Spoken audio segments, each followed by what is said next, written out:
النادي الاهلي ينتصر على المصري بهدفين نظيفين. وقبل ما اتكلم عن المباراه عايز اخدك في حته كده. من الدقيقه 76 تحديدا من ساعه خروج بيرسي تاو او من وقت خروج بيرسي تاو مفيش ولا وينج ولا مهاجم في الاهلي.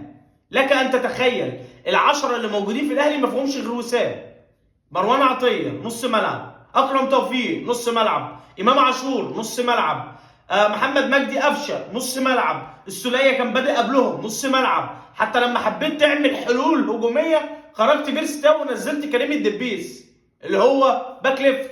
فانت محتاج صفقات، محتاج تدعيمات. كسبنا فرحان للمكسب، انما كشكل واداء النادي الاهلي ما يطمنش.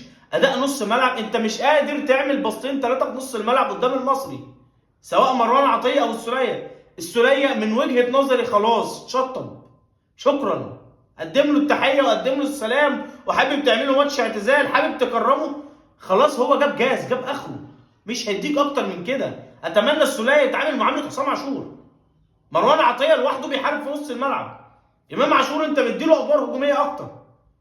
فانت في حته نص الملعب دي او حته الدايره انت مفيش، او لاعب البوكس تو بوكس اللي بيقدر يمسك الكره من نص الملعب ويوزع لعب او يبقى مدي شكل للنادي الاهلي في نص الملعب، ده مش موجود ومش شايفينه.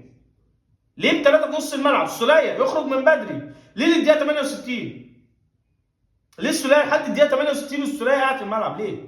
ليه الحلول يعني؟ هل ده حل مثلا ان انت تخرج لي الشحات؟ ما هو انا بقول لك هو التشكيل انت مجبر عليه. ليه مفيش صفقات؟ مفيش لعيبه. انت حتى لما حبيت تعمل حلول خرجت، دلوقتي خرجت الشحات فنزلت مين؟ نزلت لي خالد عبد الفتاح واكرم توفيق وقفشه، وسحبت الشحات، سحبت السوليه، وسحبت عمر كمال. ماشي، خالد عبد الفتاح تبديل مركز بمركز معروفه مع عمر كمال. اكرم وقفشه، سحبت السوليه وسحبت الشحات لانه من اسوأ لعيبه الاهلي. مش قادر افهم الشحات بيمسك الكوره عايز يعمل بيها ايه؟ انا معاك يستحق ان هو يطلع، بس انت هتطلعه هتنزل مين؟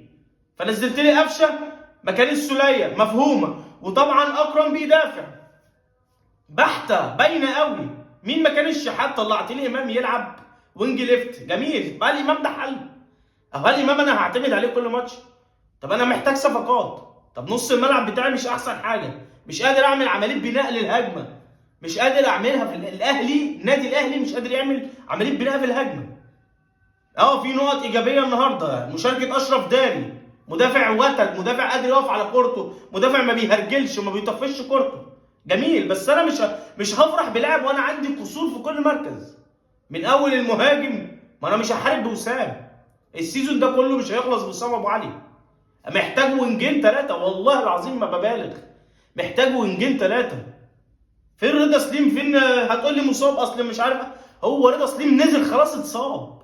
بيرسي تاو خلاص ماشي. انت محتاج لعيبه. نص الملعب انت محتاج صانع لعب. فكره ثلاثه في نص الملعب مش قادر افهمها. انت بتلاعب مين؟ هل انت بتلاعب بايرن؟ بتلاعب ريال مدريد؟ بتلاعب مين عشان تلعب لي بثلاثه في نص الملعب؟ حاجه مش مفهومه، حاجه مش قادر استوعبها. انزل العب 4-2-3-1 خطه النادي الاهلي التقليديه المعتاده. انا النادي الاهلي، انا اللي افرض شخصيتي، انا اللي افرض اسلوبي وسيطرتي.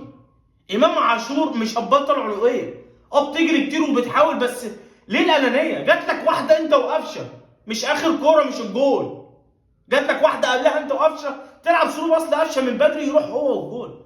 ليه بتطول في كورتك؟ كسبنا الحمد لله على المكسب، جميل والله مبسوط ومتصدر الدوري والكلام ده كله على عيني وعلى راسي. بس الاهلي محتاج كتير. المصري كان ماسك عليه الكوره، المصري هدلك كتير قوي، المصري كان قادر يسجل. ده كان دخموم كان بيلعبنا لوحده، انت متخيل؟ لاعب في المصري. فما الموضوع مش هيبقى دلوقتي بقى، الموضوع مش لعيبه ومدير فني بس، الموضوع حط عليه اداره، لان الفتره الجايه فتره صعبه. قدامك شهر، خلاص انت النهارده 26 ديسمبر، قدامك شهر. في الشهر ده تحاول تدعم بكل ما اوتيت من قوه في كل مركز، لا كل على لاعب او اتنين، مش مبالغه والله العظيم. ولاعيبه تليق باسم الاهلي، لعيبه تليق باسم وتيشيرت النادي الاهلي. لاعب ينفع يلبس تيشيرت الاهلي، مش لاعب اللي هو انا بجيبه اسكن بيه الناس، لاعب اسكن بيه الناس. صفقات صفقات. طب لعيبه تعبانه، لعيبه في شنك. مش عايز برونو سافيو، انا مش عايز جيرالدو، مش عايز ميكيسوني، انا مش عايز بيرسي تاني، مش عايز اشوف اللعيبه دي تاني في الاهلي. في النهايه فوز مهم للنادي الاهلي، فوز بتتصدر بيه جدول ترتيب الدوري، فوز معنوي اكبر بالنسبه لي. اداء النادي الاهلي لسه مش شايف تحسن، مش شايف حتى يعني في بعض اللعيبه واحد او اتنين هو من وجهه نظري افضل لاعب في الاهلي او افضل لاعبين هو مروان عطيه واسامه ابو علي. اما باقي التشكيله فعلا محتاج تدعيمات كتيره. اتمنى اداره النادي الاهلي تسعى في الموضوع ده، ما تستناش لحد ما تخسر بطوله افريقيا وتتدشبل في الدوري وتخرج من الكاس وحالتك تبقى كرب وبعد كده تبتدي تدعم ومش هتستحملوا الجمهور. صدقوني مش هتستحملوا لا غضب ولا انتقاد جمهور النادي الاهلي. وبالتوفيق للنادي الاهلي. سلام.